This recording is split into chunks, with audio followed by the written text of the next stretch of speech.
on va voir que c'est très similaire.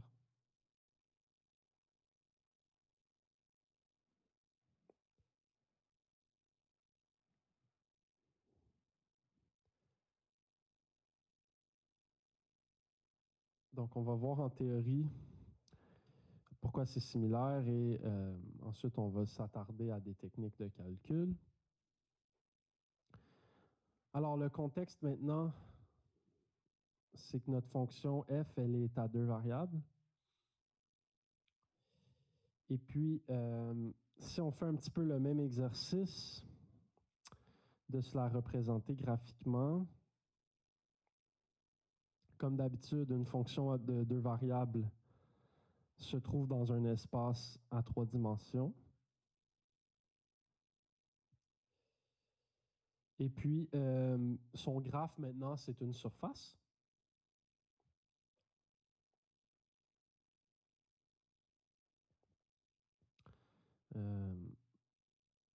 D'équation z égale f de x, y. Et puis, une chose naturelle à se demander,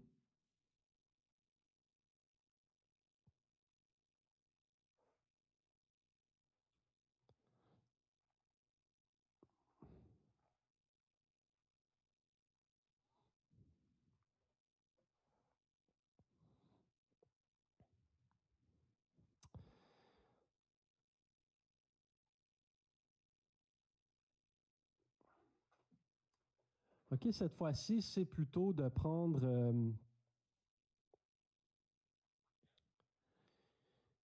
le volume de la région qui se trouve en dessous du graphe. OK, plutôt que ici de prendre l'aire d'une fonction simple comme ça. Maintenant, avec une fonction à 2 variables, on peut essayer de trouver le volume. Puis l'idée est vraiment la même. Donc, on va subdiviser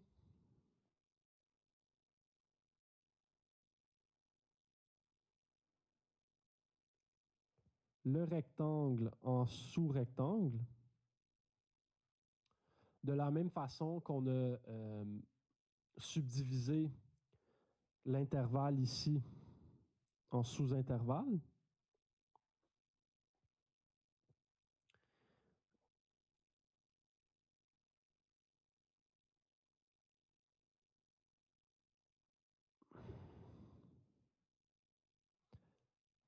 L'aire d'un sous-rectangle, on va l'appeler delta A.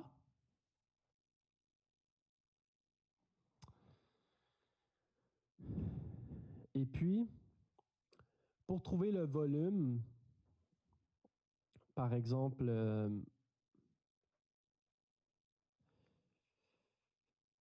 si je choisis un rectangle en particulier, et puis je veux trouver le volume de ce rectangle-là, de ce prisme-là, ben, je dois faire l'aire de la base fois la hauteur. On va le faire comme ça. Et puis la hauteur d'un des prismes.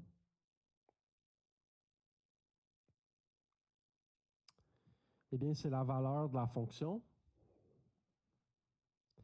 évaluée à un certain xy étoile. Et puis maintenant, je vais mettre un indice double pour dire que je suis sur la IM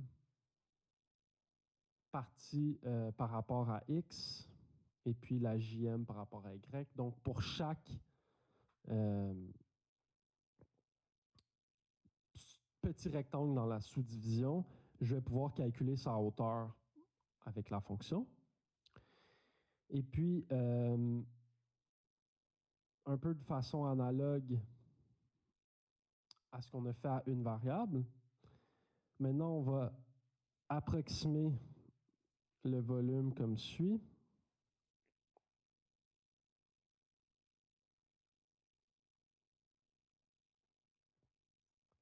Donc ça, ce serait le volume d'un rectangle, d'un prisme. Et puis, ce que je vais faire, c'est que je vais faire la somme. Donc, je vais en mettre...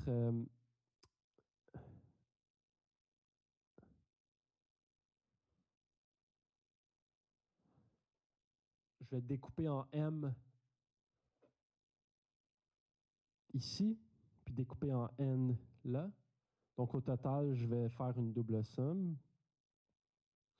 Et tout ça, c'est très technique. L'idée, c'est de comprendre grosso modo qu'est-ce qui se passe. Donc ça va être une approximation du volume.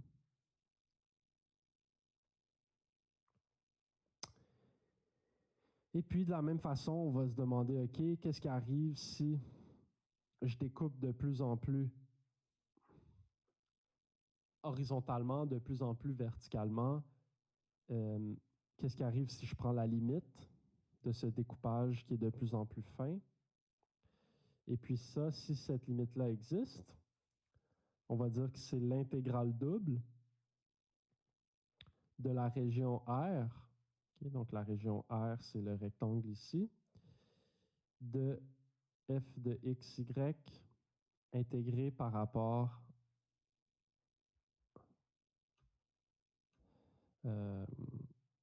à dA, qui veut dire que on prend des rectangles de plus en plus petits d'air dA. OK. Donc ça, c'est un peu l'idée théorique. OK? On a une surface, on va découper un rectangle en plein de sous-rectangles, puis on va calculer le volume des prismes, puis on va faire des limites. Donc ça, c'est l'idée théorique derrière les intégrales doubles, mais pour des raisons assez évidentes, c'est très, très mal commode de faire ça. Okay, donc juste la notation, si on regarde cette notation-là, c'est affreux. Ça ne nous tente pas de faire ça. Mais c'est comme ça que le concept est défini.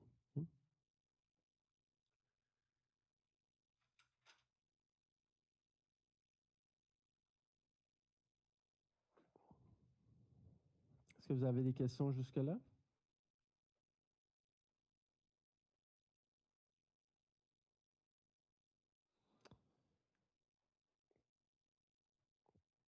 Donc, je vous suggérerais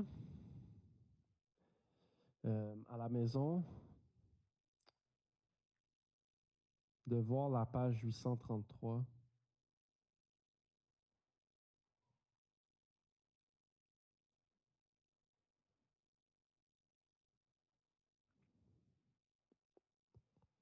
Pour des illustrations de ce processus. Et juste de voir, OK, avec des dessins faits à l'ordi qui sont un petit peu plus jolis, de quoi ça a l'air.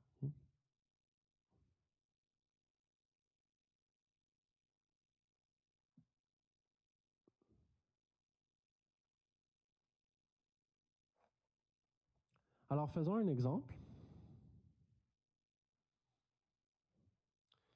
Donc, on va calculer une intégrale sans calculer une intégrale.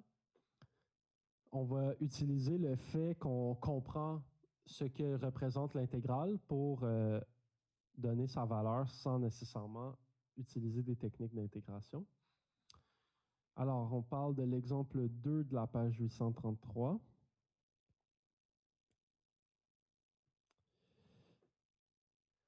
Où on demande de calculer l'intégrale double sur un rectangle R de la fonction racine de 1 moins x2 dA. Et puis, le rectangle R en question, c'est l'ensemble des couples XY tels que x est entre moins 1 et 1,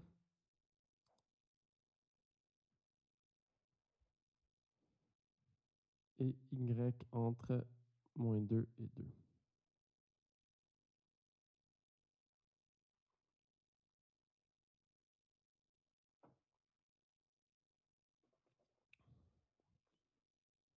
OK. Donc, essayons de se représenter visuellement ce qui se passe.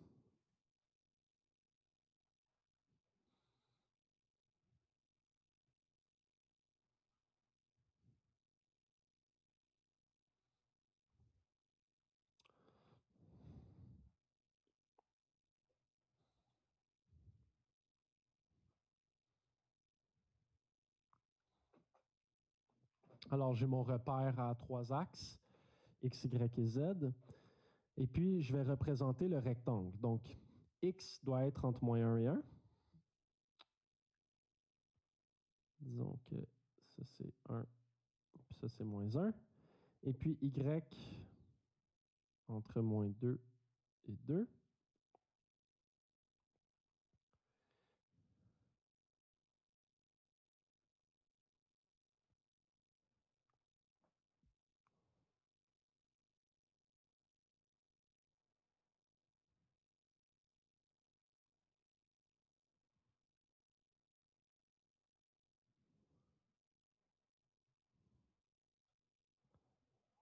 Donc, on a quelque chose du genre.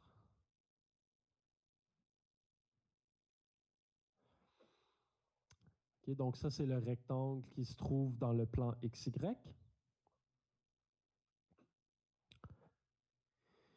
Et puis, notre fonction qu'on veut intégrer, c'est ici. Donc, c'est l'équation z égale 1 moins x carré qui va représenter la surface qu'on cherche à intégrer.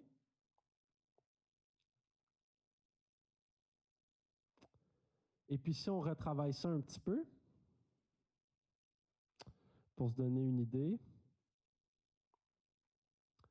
donc je peux commencer par mettre au carré, et puis obtenir ceci.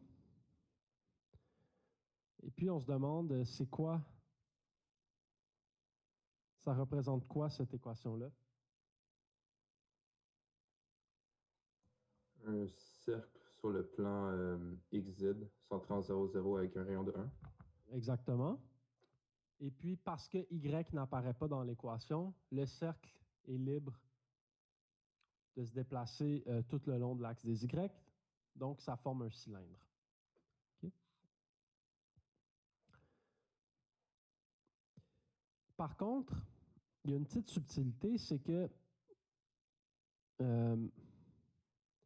quand j'élève au carré, ici, là, Z, c'est égal à la racine de quelque chose.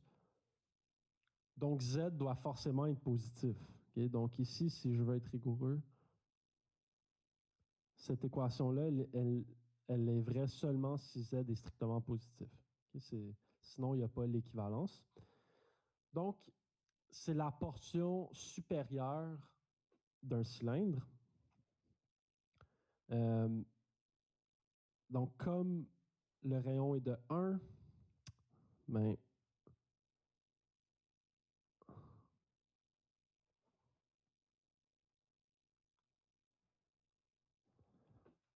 okay, j'ai comme cette espèce de demi-cylindre qui est peut-être pas super bien fait, là, mais en 3D, c'est le demi-cylindre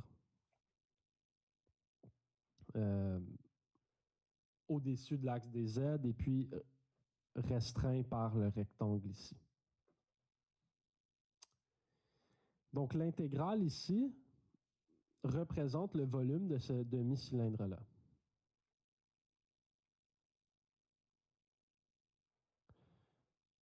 Appelons l'intégrale I. Donc, I représente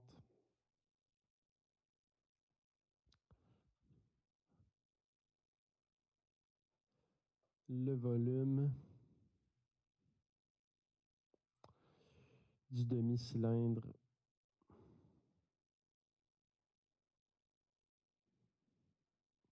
illustré. Bon, il est relativement mal illustré, alors on peut voir la page 833 pour une meilleure illustration.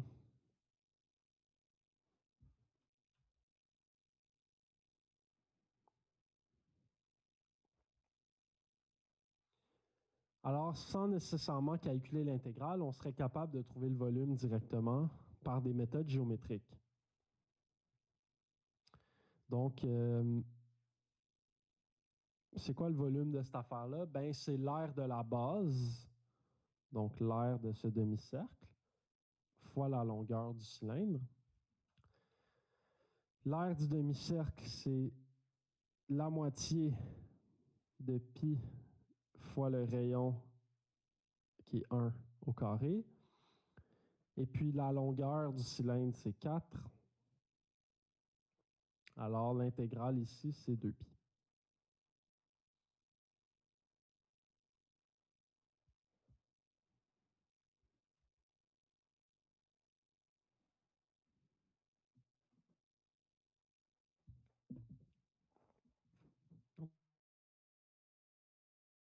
OK, donc là, on a trouvé la valeur de l'intégrale sans vraiment savoir comment faire des intégrales encore. OK? Donc, juste parce qu'on a compris ce que représente l'intégrale, on a trouvé sa valeur.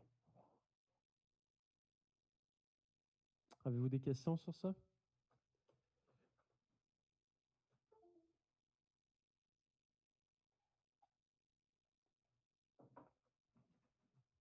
OK. Mais bon, en général, on ne peut pas toujours s'en sortir comme ça. Il faut savoir calculer les intégrales. Donc,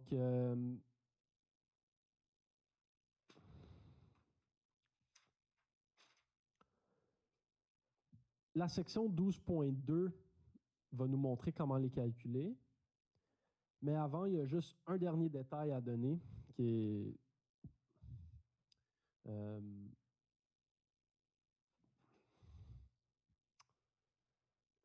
dans la section 12.1, puis ensuite on passera au calcul d'intégrale double.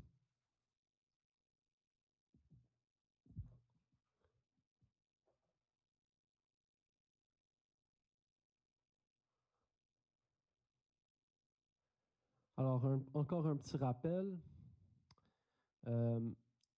Si j'intègre une certaine fonction de A à B, une fonction d'une variable, et puis je divise ça par la longueur de l'intervalle, qui est B moins A, on va obtenir la valeur moyenne de la fonction, okay, qu'on va appeler F moyenne. Donc ça, en principe, vous avez déjà vu ça. On peut faire la même chose avec une fonction de deux variables.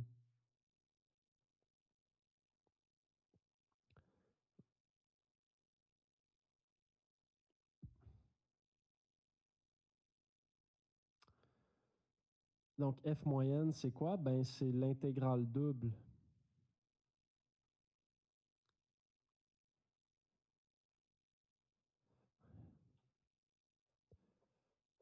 sur le rectangle, et puis on va diviser par l'aire du rectangle.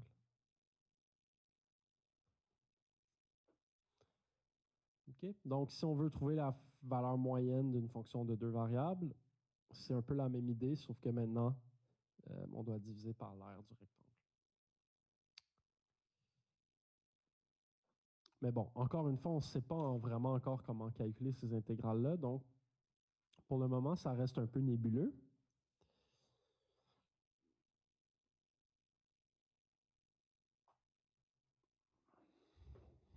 Alors, faisons ça à l'instant.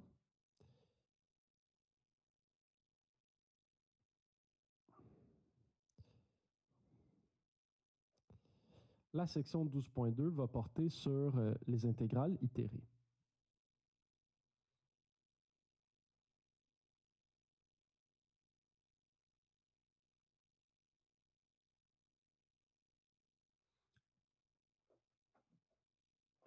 Alors, l'idée est la suivante.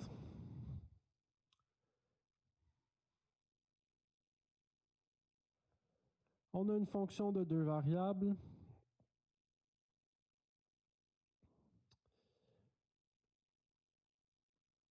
qu'on veut intégrer sur un rectangle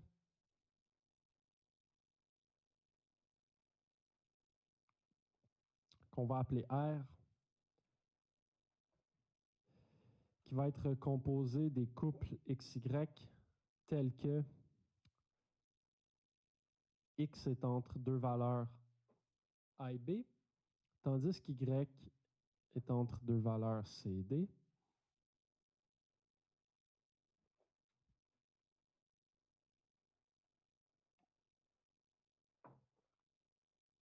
Parfois, vous allez voir comme notation pour les rectangles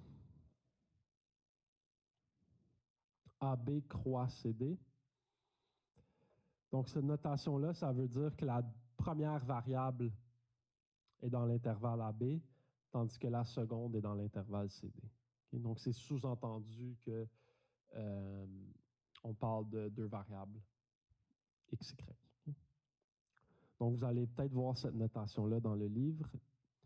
Les deux sont utilisés, sont interchangeables.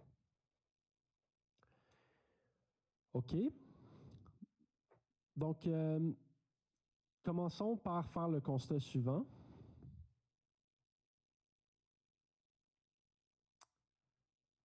Constatons que si je prends ma fonction et puis je l'intègre par rapport à y entre C et D, essentiellement, ça ressemble à l'idée que je vais fixer une valeur de x, et puis là, ça va devenir une fonction d'une variable y, puis je vais faire une intégrale comme d'habitude, puis ça va me donner l'aire sous une certaine courbe. Puis ça, on va l'appeler a de x parce que ça dépend de quelle valeur de x j'ai fixée. Donc, on constate que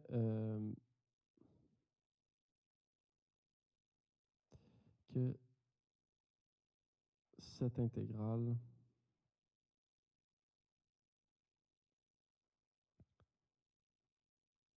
a du sens. Et puis, ce que je veux dire par là, c'est qu'on a les outils pour comprendre c'est quoi. Donc, on va regarder avec une animation à la TI, c'est quoi que ça veut dire de faire ça. Okay.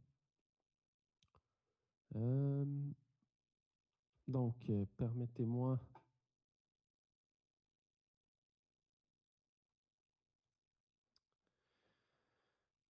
d'aller chercher ça.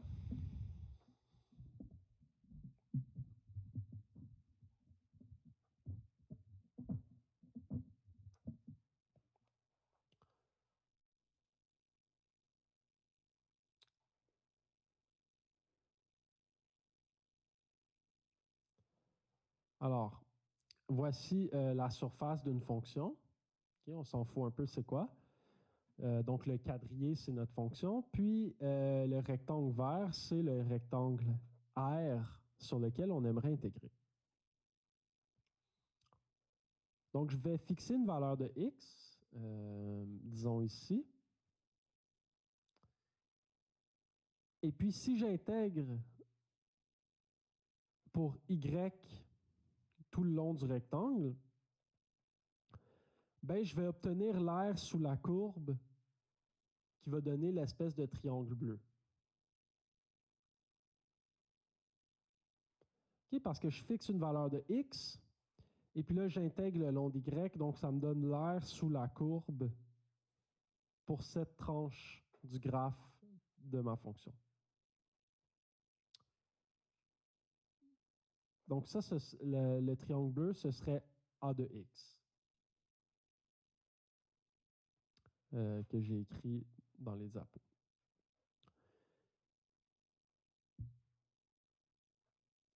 Et puis là, une question qu'on pourrait se demander, c'est, OK, maintenant ça dépend de mon choix de x, mais si j'intègre, donc je commence ici,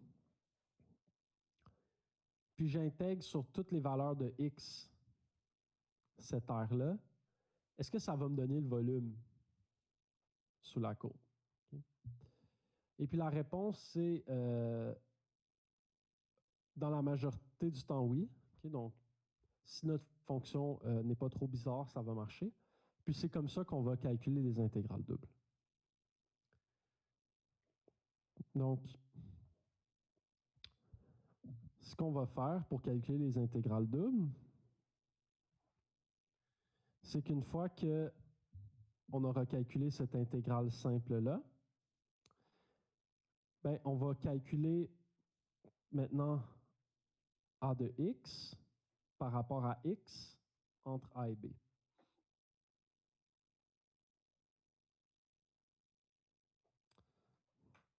Okay, donc, ce serait ça la stratégie.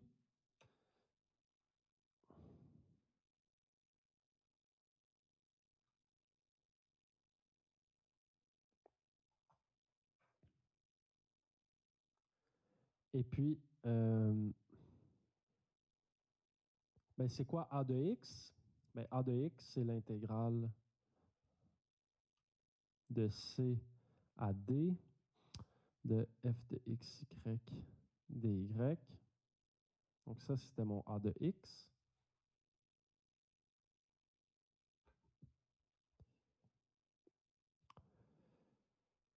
Et puis, j'intègre ça par rapport à x.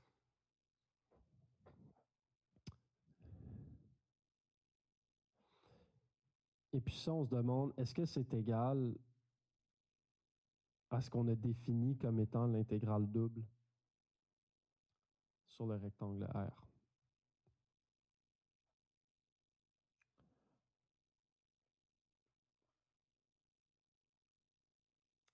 Et puis la réponse est oui, dans les cas qui nous intéressent. Donc, ce n'est pas vrai pour toutes les fonctions possibles, mais dans la plupart des fonctions intéressantes, ça fonctionne. Donc, ce que ça veut dire,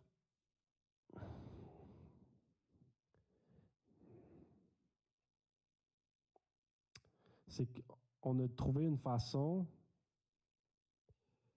de calculer une intégrale double en utilisant les outils qu'on a d'intégrale simple. On n'a pas vraiment besoin de réapprendre, on n'a pas besoin de réinventer la roue. Tout ce qu'on va faire, c'est calculer deux intégrales simples, une après l'autre.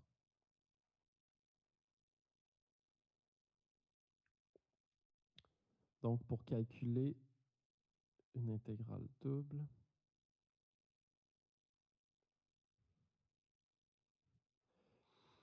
et puis cette méthode,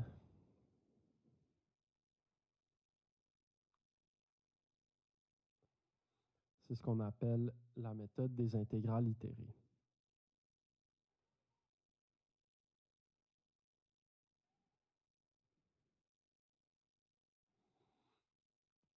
Okay, donc, plutôt que de faire une intégrale double, on calcule deux intégrales simples.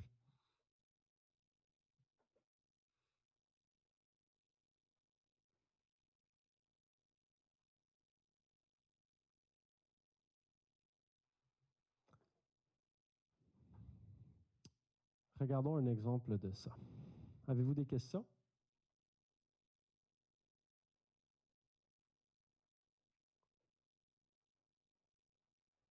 C'est bon. C'est bon? Moi, j'en ai peut-être une. Est-ce que c'est possible d'appliquer cette méthode-là pour, admettons, un cercle ou pour quelque chose d'autre qu'un rectangle? Ou ça n'a pas C'est fonctionné? une très bonne question.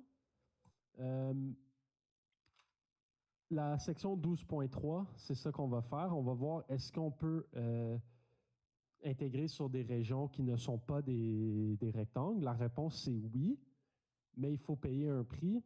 Le prix à payer, c'est que ça devient plus compliqué. Puis en fait, c'est... comment je peux dire? C'est peut-être la partie la plus compliquée dans les intégrales multiples. Ça va être quand le domaine ne sera pas un rectangle. Des fois, il faut travailler un petit peu plus fort. OK, merci.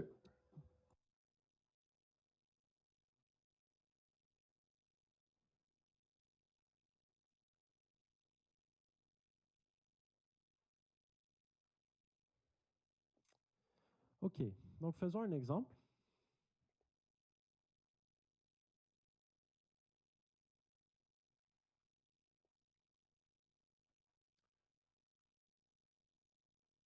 de la page 839.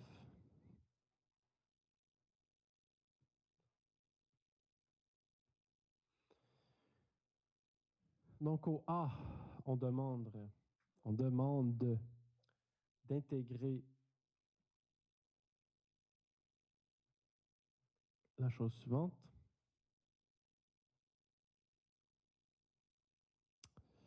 Et au B,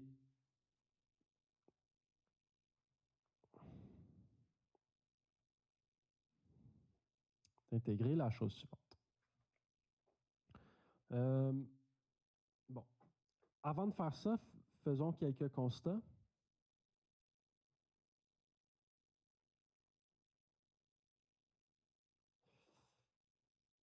Donc, on va remarquer premièrement que ici, j'ai des y dx et ici, j'ai des x dy.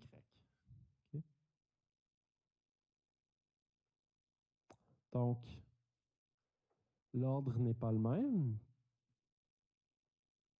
Alors,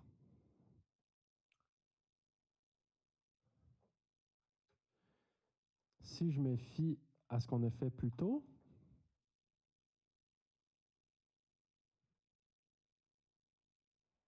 cette portion ici,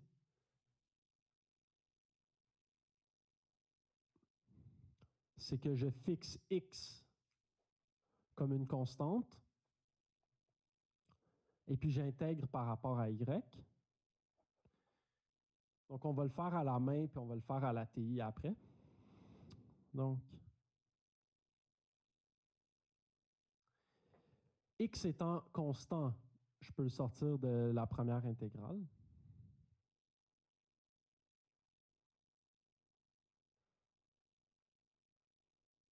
OK?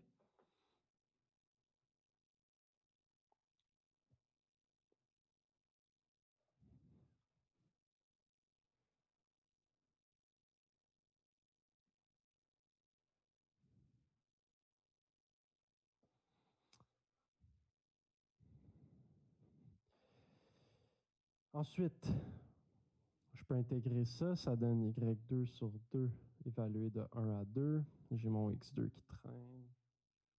J'ai mon 0,3 puis mon dx. Donc, ça va donner 4 sur 2, 2 moins une demi, donc 3 demi.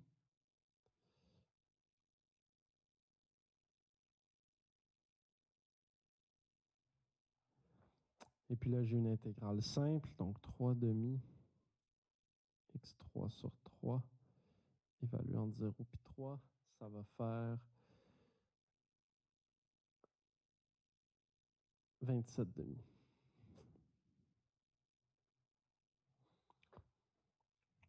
OK, donc,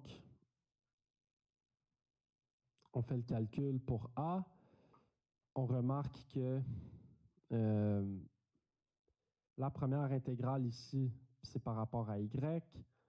Donc, on fait le calcul, on obtient 27 demi. Et puis, si on fait le B maintenant,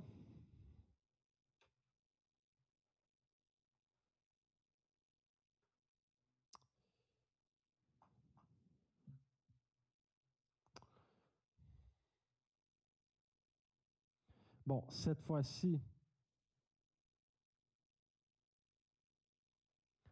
la première intégrale à l'intérieur, elle est par rapport à X. Donc, c'est le Y qui est fixé comme étant constant. Alors, je peux sortir le Y.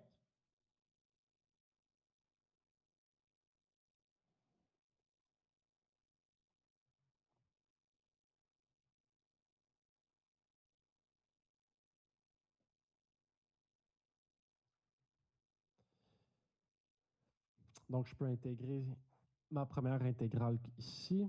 Donc, ça reste. Mon y reste. Puis, j'ai x3 sur 3 évalué de 0 à 3. Tout ça dy.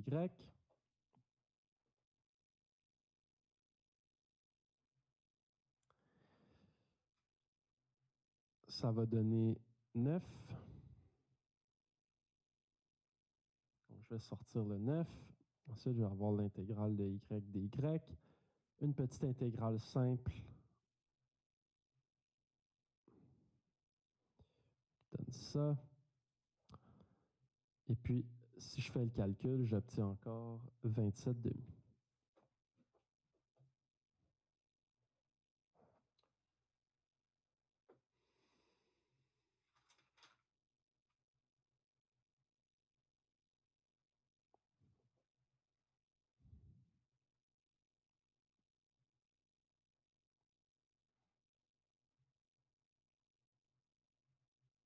Alors, on obtient la même réponse en A et en B. Et puis, on se demande, est-ce que c'est un hasard? Eh bien, c'est rare qu'il y ait des hasards en mathématiques. Retournons voir notre visualisation avec l'ATI, puis on va essayer de comprendre intuitivement un peu qu'est-ce qui se passe. Donc, dans le premier cas, j'ai fixé une valeur de x. En faisant la première intégrale, j'ai trouvé l'aire du truc bleu, okay, l'aire du triangle bleu. Puis ensuite, j'ai intégré, donc j'ai pris ce triangle bleu, puis je l'ai fait glisser le long du rectangle dans l'autre sens. Et puis ça m'a donné une valeur. Tandis que dans l'autre intégrale, j'ai procédé de l'autre façon. Donc j'ai fixé une valeur de y. J'ai intégré le long de x, donc ça m'a donné l'aire de la région en rouge. Puis ensuite, j'ai balayé la région en rouge d'un côté à l'autre. Puis ce qu'on vient de trouver, c'est que dans l'exemple qu'on a fait, ces deux processus-là nous ont donné la même valeur. Okay? Et puis on se demande en général, est-ce que ces trucs-là donnent toujours la même valeur? Et puis, est-ce que ça correspond bel et bien au volume qu'on cherchait avec l'intégrale double? Okay? Et puis la réponse à ces deux questions-là, c'est oui. Okay, il suffit juste que notre fonction f respecte certaines propriétés.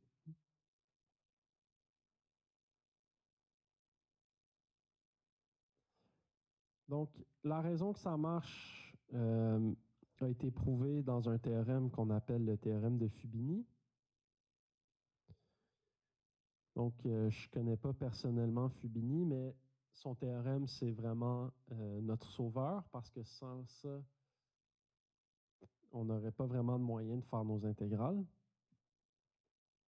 Et puis, le théorème dit la chose suivante. Si f est continu, okay, et puis pour nous, les fonctions seront 99% du temps continues. Si f est continu sur le rectangle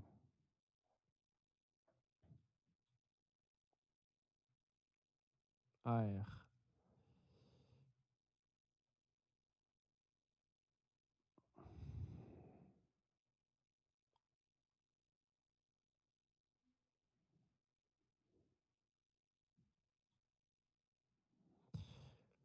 où x varie entre A et B, y entre C et D, alors l'intégrale double qu'on a définie avec la limite des sommes de Riemann, avec les prismes rectangulaires et tout, eh bien, on peut le calculer comme une intégrale itérée. Donc, je peux commencer par intégrer ça par rapport à y, et puis ensuite intégrer ça par rapport à x. Cette affaire-là, c'est ce qu'on avait appelé AX. Ou je peux le faire dans l'autre ordre. Donc, je peux commencer avec AB. J'intègre ça par rapport à X. Et ensuite,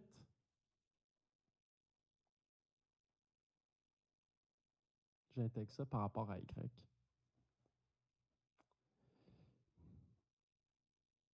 Et puis ça, on pourrait l'appeler A de y si on veut. Okay, donc, ce serait l'équivalent, mais par rapport à un y fixé.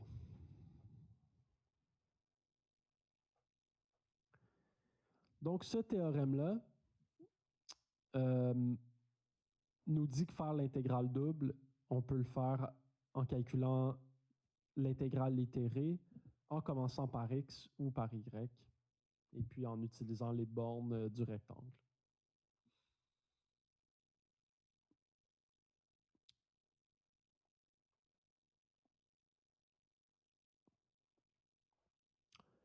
Bon, la preuve de ce théorème-là, elle est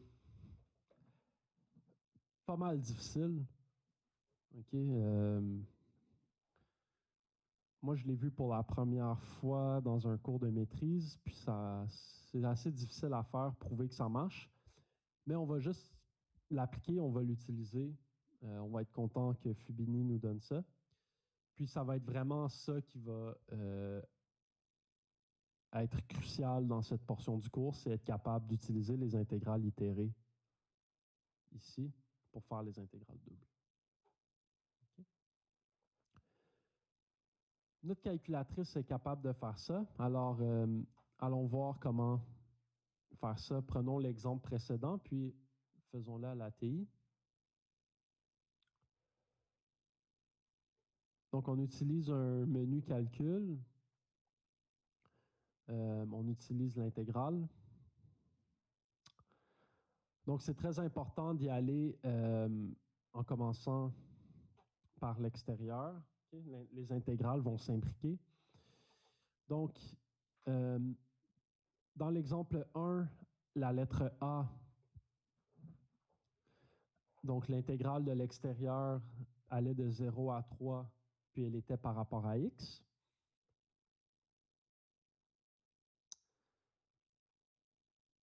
Et puis, ce que je mets ici à l'intérieur, c'est une autre intégrale qui, elle, va de 1 à 2 par rapport à y.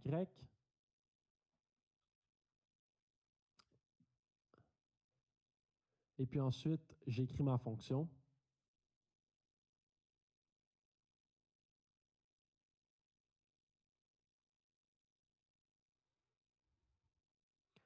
Et puis la calculatrice me donne 27,5, comme on a trouvé à la main.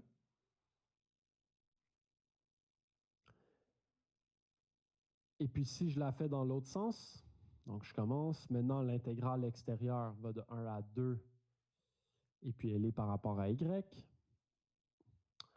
Ici, j'ajoute l'intégrale intérieure, qui, elle, va de 0 à 3,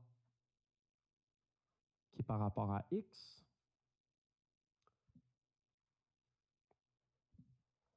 Ma fonction, c'est toujours x carré y. Et puis on fait l'intégrale, on trouve encore 27,5.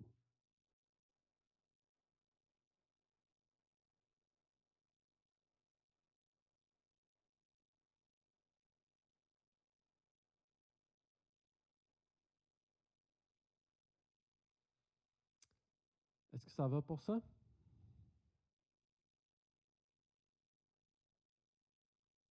Ouais. OK.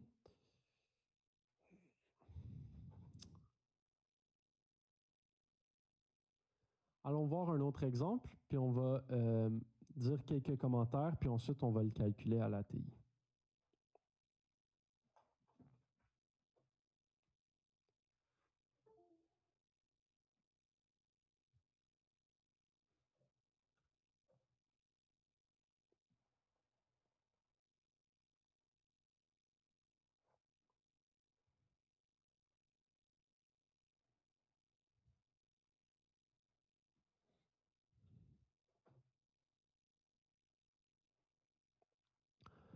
Alors, on demande à l'exemple 3 de la page 841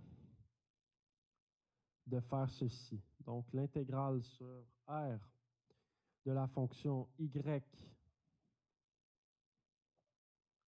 sinus de xy dA, où le rectangle R, c'est c'est 1, 2 croix 0 pi.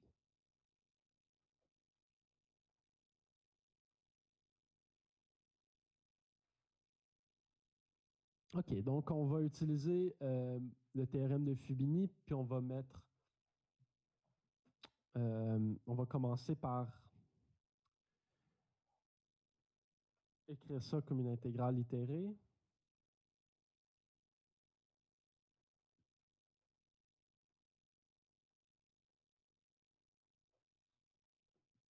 Donc, par le théorème de Fubini,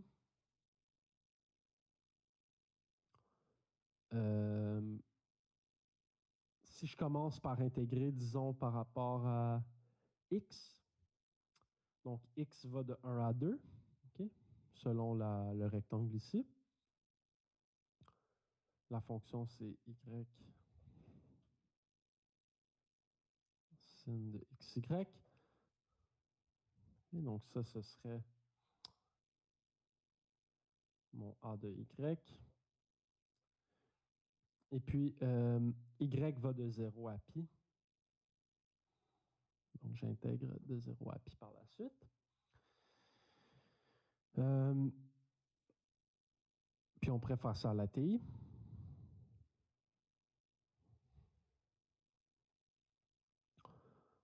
Sinon, on pourrait le faire dans l'autre sens. Donc, on commence par 0 à pi de y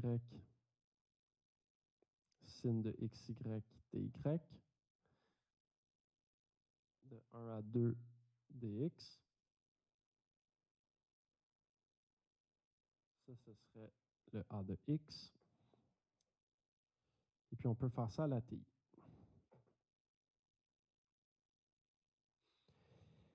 En général, ça se peut qu'il y ait un des choix pour l'ordre d'intégration qui soit meilleur que l'autre.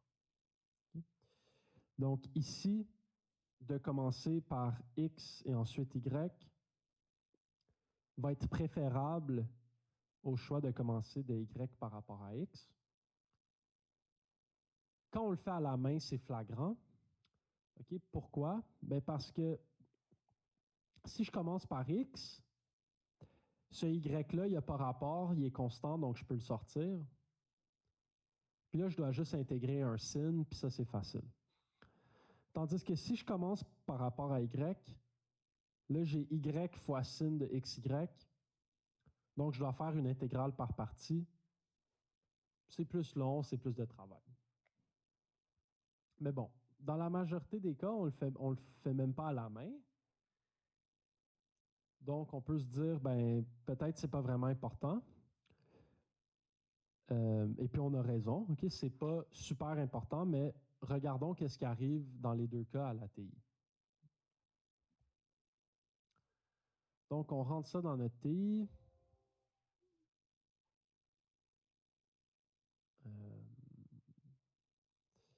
On fait une intégrale. Donc, je vais commencer dans le premier cas.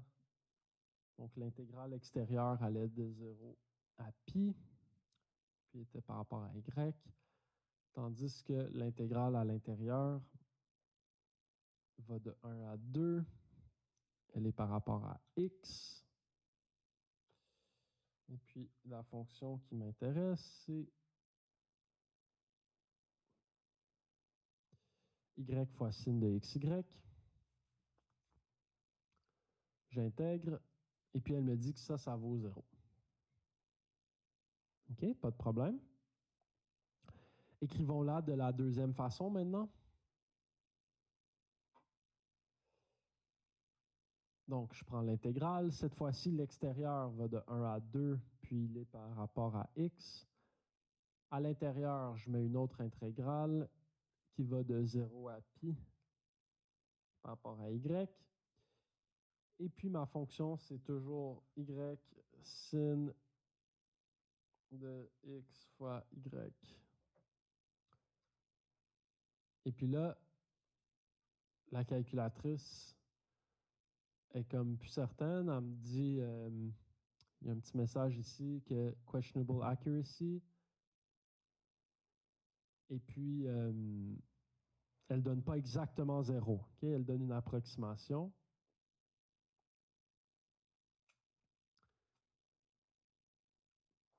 Et puis ça, c'est parce que la calculatrice, elle résout le calcul numériquement. Donc, il faut juste faire attention à ça. Notre calculatrice n'est pas capable de faire des intégrales par partie. Donc, des fois, ça se peut qu'elle nous donne des approximations. Bon, ici, c'est 10 à la moins 15. Donc, c'est suffisant pour qu'on dise que ce soit 0. Mais il ne faut juste pas être surpris si des fois la calculatrice nous donne des résultats comme ça.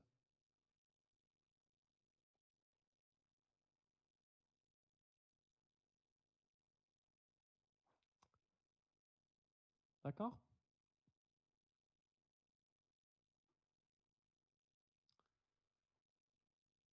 Donc, celle-ci nous donne 0, puis celle-ci nous donne presque 0. Okay, mais on peut conclure que 10 à la moins 15, c'est suffisamment proche de 0 pour dire que c'est 0.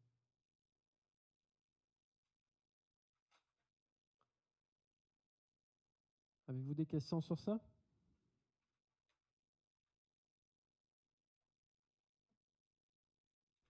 Non, c'est bon.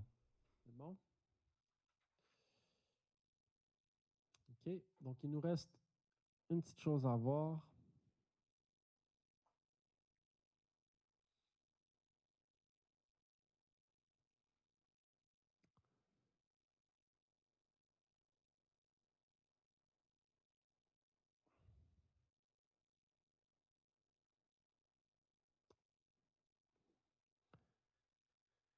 Donc, si j'ai l'intégrale double sur un rectangle de une fonction g d'une seule variable multipliée par une fonction h d'une autre variable, par le théorème de Fubini,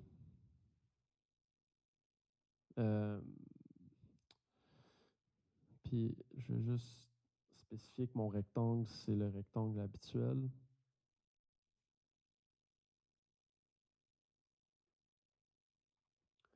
Donc, par le théorème de Fubini, je peux prendre des intégrales itérées. Donc, je peux commencer, disons, comme ça.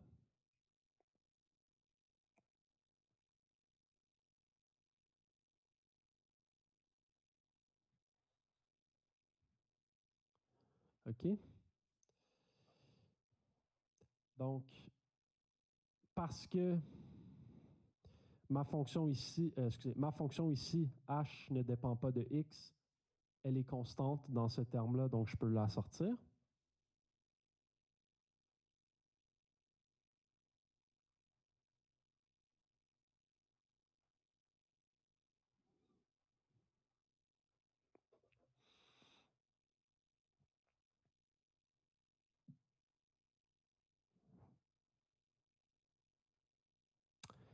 Et puis maintenant, ce terme-là, il ne dépend pas d'y. Okay? Il n'y a pas d'y nulle part. Alors, je peux le sortir lui aussi de l'intégrale.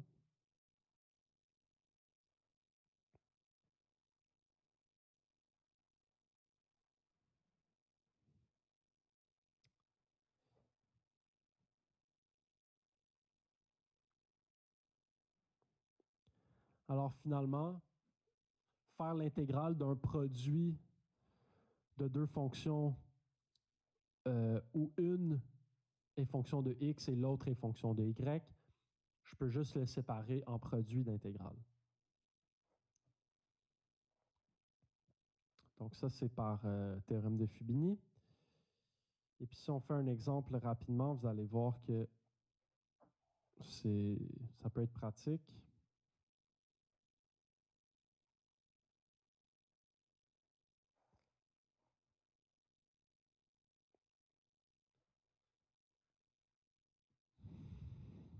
Donc, on veut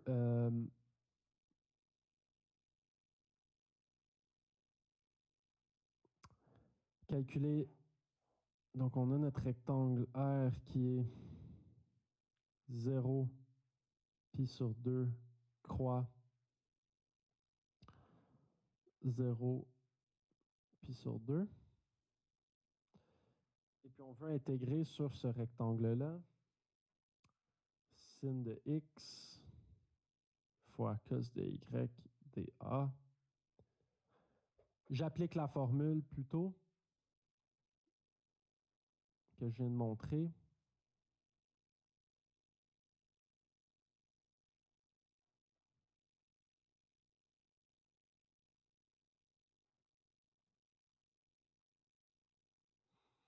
Donc, je peux calculer ces deux intégrales-là séparément. OK, bon, avec l'ATI, de toute façon, on ne s'en soucie pas trop, mais ça peut quand même être pratique d'avoir ce résultat-là derrière, dans le fond de notre sac à outils. Donc ça, si je l'intègre à la main, juste parce que ça va être plus vite, ça va donner sin de y.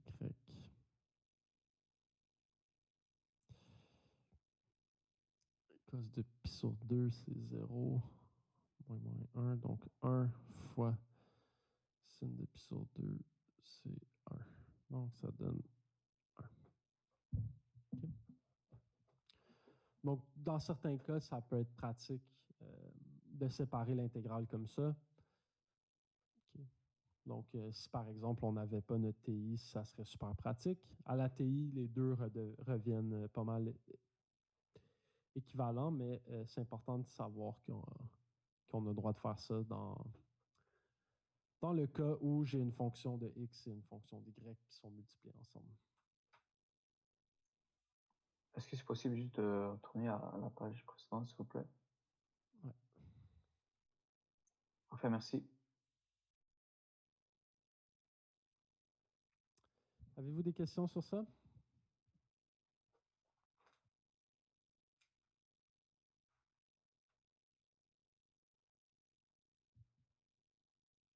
Okay. Alors, au prochain cours, on va faire le 12.3 qui va être beaucoup plus compliqué quand la région ne sera pas un rectangle. Donc, pour la suite des choses, on va se pratiquer. Okay, encore une fois, je vous suggère de vous mettre à jour le plus rapidement possible, étant donné que la matière commence à se compliquer. Donc, aujourd'hui, c'est peut-être pas trop difficile, mais dès 12.3, il y a quand même plusieurs difficultés.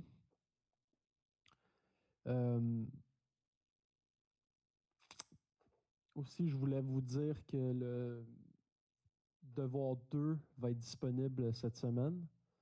Donc, je suis en train de travailler là-dessus. Je dois terminer quelques petits trucs.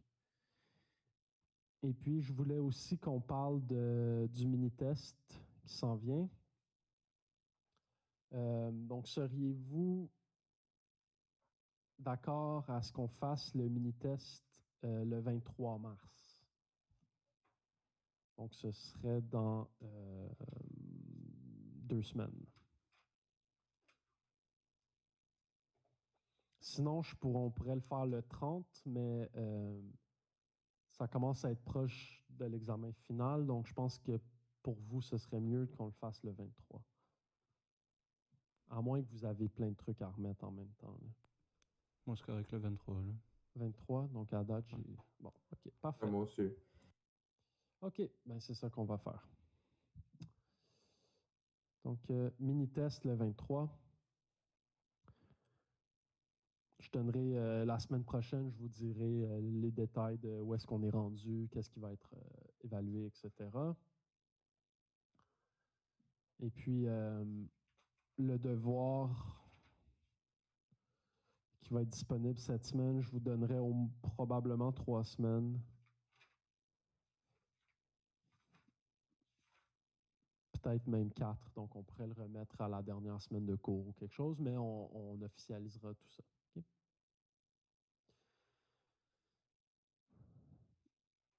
Pour le devoir 1, j'ai corrigé, puis je sais que plusieurs l'ont vu, mais j'ai pas encore mis les résultats dans le portail.